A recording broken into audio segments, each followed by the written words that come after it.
மாநிலத்தினுடைய பொதுச் செயலாளர் ராதவன் திட்டத்தை அலங்கரித்த இந்த புத்தக திருவிழாவினை தமிழ்நாடு முற்போக்கு எழுத்தாளர் கலைஞர் சங்கம் இன்றைக்கு 50வது ஆண்டு பொன்விழாவை நிறைவு செய்து கொண்டாடி கொண்டிருக்கிறது.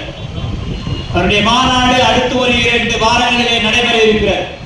அந்த பொன்விழா ஆண்டினுடைய மாநாட்டு தலைவராக, மாநில தலைவராக நம்முடைய கவிஞர் மதுக்கூர் ராமலிங்கம் அவர்கள் அந்த பணிகளை சற்று ஒதுக்கி வைத்துவிட்டு நம்முடைய வேலூருக்கு வருகை தந்திருக்கார்கள்.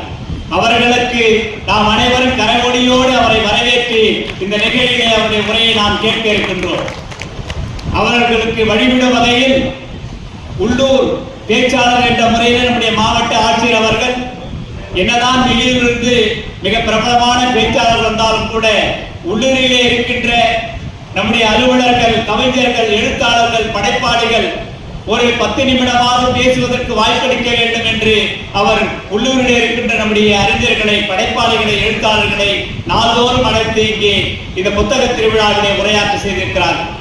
சுறுசுறுப்பாக இருக்கின்ற நம்முடைய மாவட்ட ஆட்சியர் அவர்கள் இந்த புத்தக திருவிழாவினை ஒன்றிய அரசு பல்வேறு தடங்கள் இருந்தாலும் இந்த வேலூர் கோட்டை மைதானத்தை அளிப்பது இது நம்முடைய மண், வேலூர் மக்களின் மண், வேலூர் சிப்பாய்கள் போரிட்ட மண். ஆனால் இந்த கோட்டையை புத்தக திருவிழாவை நடத்துவதற்கு ஒன்றிய அரசிற்கு மாத கணக்கிலே நாம் தவம் இருக்க வேண்டிய கட்டாயத்தில் இருக்கின்றோம். இதுதான் அற செயல்பாடுகளுக்கு எதிரான செயலாக ஒன்றிய அரசினுடைய போக்கு என்பது இன்றைக்கு நடந்து கொண்டிருக்கிறது. அப்படியான தடைகளை எல்லாம் உடைத்து நம்முடைய மாவட்ட ஆட்சியர் வெற்றிகரமாக 2வது ஆண்டிலே இந்த புத்தக திருவிழாவை இங்குதான் நடத்துவேன், இல்லை என்றால் புத்தக திருவிழாவை நடத்த மாட்டேன் என்று உரிமையோடு போரிட்டு இந்த புத்தக திருவிழாவினை இந்த கோட்டை மைதானத்தில் நடத்தி வருகின்றார்.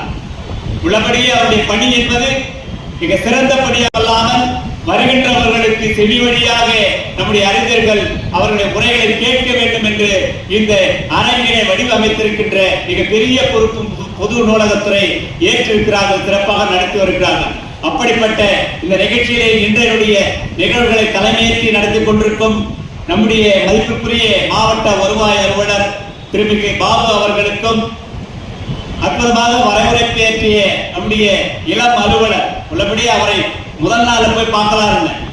ஏன்னா நம்முடைய மாவட்டங்கள்லாம் மிக பழம் மக்களோடு இருந்து முன்னேற்றக்கூடிய மிக முக்கியமான மாவட்டங்களில் ஒன்று வேலூர் மாவட்டம். இன்றைக்கு ஆதி திராவிட நலத்துறை மற்றும் பழங்குடி மக்களுடைய நலத்துறை என்பது நம்முடைய வேலூர் திருவண்ணாமலை மாவட்டத்தினுடைய முக்கிய பணியாக இருக்கிறது. அப்படிப்பட்ட துறைக்கு பொறுப்பேற்றுகின்ற அருமை நண்பர்